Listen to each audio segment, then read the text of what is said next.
शर्म आती है घर के हालात को देखकर, शर्म आती है खुद पे। सालों साल मेहनत किए जा रहे हैं लेकिन कामयाबी दिखाई नहीं देता। माँ बाप एक एक पैसे के लिए भटक रहे हैं, एक एक पैसे जुटाकर मुझे पढ़ा रहे हैं। अगर हम कामयाब नहीं हो पाए तो क्या होगा? उनके बलिदानों का क्या होगा? उनकी उम्मीदों का क्या होगा जो मुझसे लगाकर बैठे हैं, जो मुझसे लगाकर खुद को तपा रहे हैं। सवाल करो अपने आप से कि क्या मैं उनकी तकलीफों को दूर नहीं कर सकता? क्या मैं उनकी हालातों को नहीं बदल सकता? मेरे दोस्त, ऐसे कामयाबी नहीं मिलेगी। प्रण कर लो, ठान लो कि मुझे हर दिन 10 घंटे मेहनत करना है तो करना है। ये प्यार व्यार आशिकी का जो भूत चढ़ा है ना तुम पे, जब नाकामयाब हो जाओगे ना तब समझ आएगा कि ना तो प्यार रहा और ना ही कैरियर। और माँ बाप का जो सपना टूटा वो तो अलग ही। भाई कोई साथ नहीं देता जिंदगी भर तुम्हारा साथ, केवल माँ बाप और तुम्हारी कामयाबी देगा। यकीन नहीं होता ना तो इस कहानी को सुनो, तुम्हारी आंखें खुल जाएगी।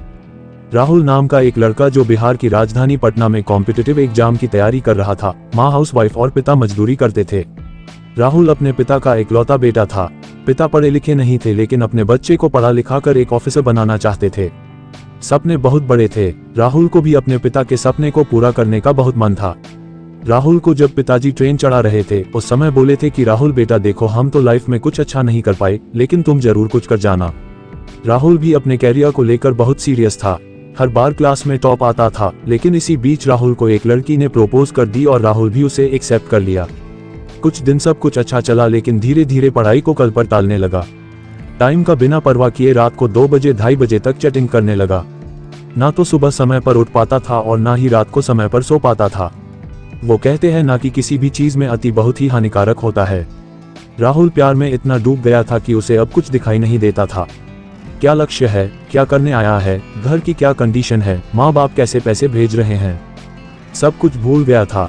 राहुल को अपनी गलती का एहसास तब हुआ जब सारे दोस्तों का सिलेक्शन किसी न किसी क्षेत्र में हो गया और राहुल बेरोजगार रह गया। और जैसे ही राहुल बेरोजगार हुआ, लड़की भी बहाना बनाकर चली गई कि यार पिताजी नहीं मान रहे।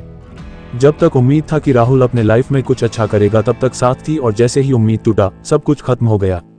लड़की तो चली गई लेकिन राहुल फूट फूट कर रोने लगा, क्योंकि राहुल के पास ना ही प्यार बचा और ना ही कैरियर।